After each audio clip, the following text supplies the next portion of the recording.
Ladies and gentlemen, welcome to the debut grand opening of Mad Villain Bistro Bed and Breakfast Bar Grill. Grand Theft Auto is all about the gameplay. It's the gameplay, it's the gameplay, it's the gameplay, which is why I love Grand Theft Auto as a series, because it treats me as a spoiled child because of how much great gameplay I get within this series. When I was a kid, all the way back when I was maybe 10, 11, 12, like all the other kids back then, we played some very, very bad games. One of those games that I played was Vice City. And I remember it was the first time that I had played a Grand Theft Auto game, and my friend was playing it. I slept over at his apartment, and I remember him playing it for a couple of minutes, showing me the ropes, showing what I gotta do, and some of the stuff that I can do within the game, like robbing people and stealing cars and stuff like that. Probably not the best thing to show off to like an 11, 12-year-old. But I was hooked. I was addicted to Grand Theft Auto. From the time that he let me play the game until the time that I was finished, I was completely immersed into a new world, a new style of gameplay, a new story that I could create myself within. I didn't even play a single mission. All I did was stole cars, run around the city, and die. That's all I did for like 3, 4, 5 hours until pretty much it was 1, 2 o'clock in the morning. When I look at Grand Theft Auto 5 as a game, the main primary concern that Rockstar has is the gameplay. That's the main thing that they focus on. That's the main thing that they want to evolve, to adapt, to continue to build on. I'm not going to talk about the story here. I'm not going to talk about all the other stuff that's in the game. The only thing that I will talk about currently when it comes to Grand Theft Auto 5 in this video game analysis is going to be the gameplay. It's hard for me to explain to you what Grand Theft Auto 5's gameplay is, but it sure is easy to show it to you. So here we go. Here's me, right, going to the military base, trying to get this very, very expensive jet that I could easily purchase myself. Here's me going into the car, driving along the highway, infiltrating the military base, and then getting and stealing the plane and then flying it all the way back to my hangar. For what purpose? Because I wanted a private military jet. That's why I wanted to do it. And that's the entirety of the GTA 5 gameplay in a nutshell. It's just random crap that you can do within the game. If you want to do yoga, you can do yoga. If you want to buy a weed store, you can buy a weed store. If you want to buy a movie theater, you can buy a movie theater. If you want to get expensive cars and drive them around and race, you can do that whole stuff too. GTA 5 has structured missional gameplay where, you're robbing banks, you're doing heists. There's even a mission that's that's one of my favorites, where you go into a warehouse and you're trying to deal drugs and stuff like that, and then it goes south with Franklin and Lamar and another guy.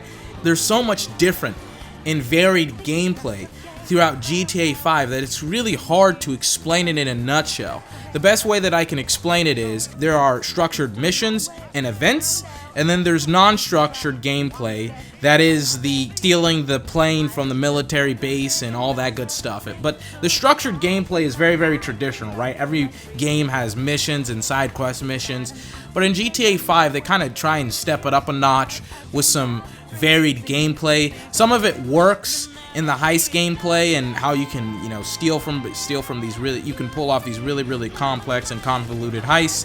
Other times it doesn't really work out that well, like the crane gameplay.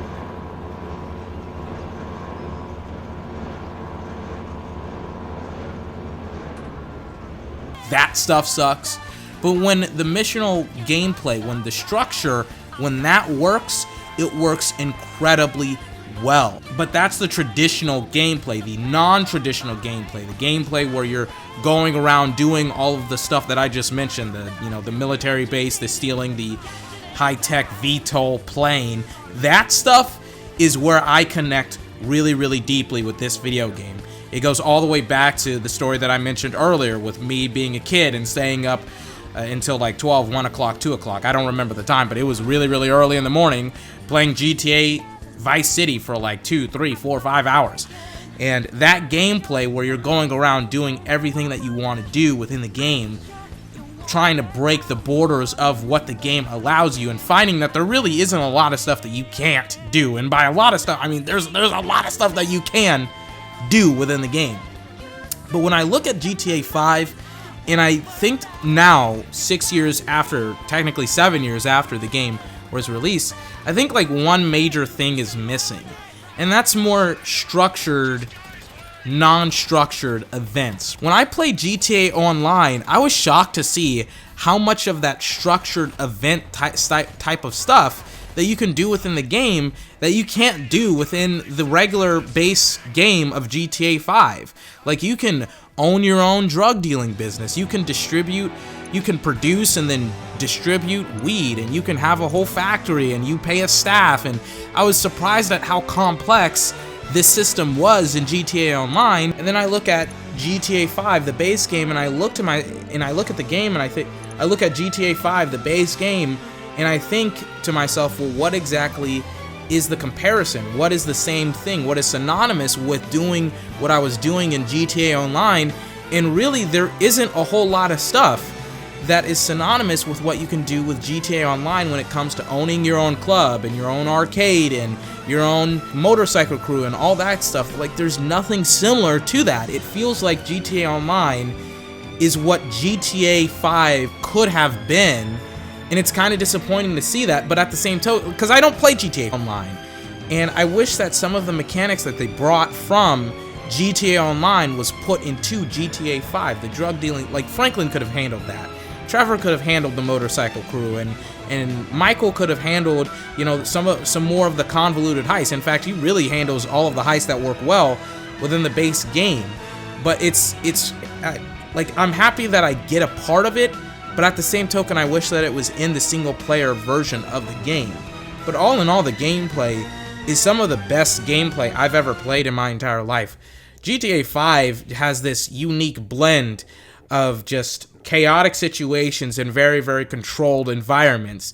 And there's kind of this middle boundary in between where heists kind of exist and some of the other missions kind of exist and some of the other things, some of the other mission structures as well, and some gameplay aspects. Like, there's a lot of stuff within GTA 5 that's controlled and uncontrolled, and there's not a lot of boundaries and borders for determining what you can and can't do within this game. And that's the main reason why it's easily one of the best games of all time and easily one of the best series of all time.